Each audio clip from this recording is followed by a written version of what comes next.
Donc, suite à une séance de test de joueurs de hockey, je veux procéder à une analyse rapide de leur performance pour leur produire un programme d'entraînement.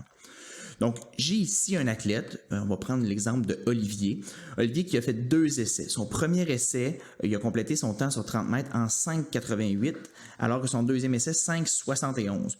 Donc, on voit que son temps était meilleur sur le deuxième essai. C'est donc lui qu'on va vouloir analyser.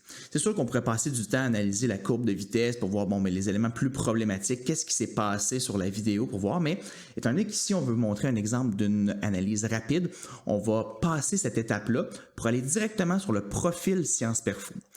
La première chose à faire sur le profil Sciences Perfo, c'est s'assurer que la base de données comparative est la bonne. Ici, on a Olivier qui est un athlète né en 2012, donc on va sélectionner la base de données 2012 pour les 10 ans.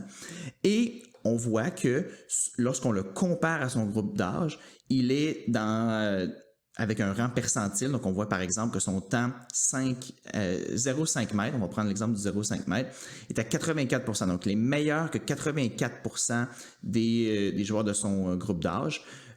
Alors que si on regarde par exemple la fin de son test, 15 à 30 mètres, bien, il y a un rang percentile de 60 %. Donc, il est meilleur sur ses premiers 5 mètres que sur la phase finale de patinage. Donc, on va avoir un profil qui va être plus orienté vers le départ.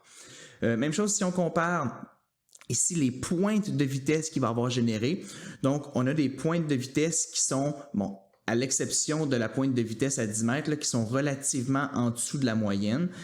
En fait, surtout en deçà de ces rangs percentiles de temps qu'on voit ici. Donc, 84 %, mais il a généré une pointe de vitesse seulement à 18 %. Donc, on voit qu'il est meilleur pour conserver sa vitesse entre les poussées qu'à générer des grosses poussées. Donc, on va avoir un profil qui va être plus orienté vers la performance de temps. On a donc un profil énergie qui va être relié directement à un programme d'entraînement. Programme d'entraînement qui inclut un échauffement de 6 exercices. Donc, ces exercices-là sont spécifiques au profil énergie afin d'améliorer les lacunes que présentent ces profils-là. Et on a aussi le programme d'entraînement comme tel qui consiste à 8 exercices qui vont permettre d'améliorer les éléments spécifiques qu'on a ciblés grâce au profil.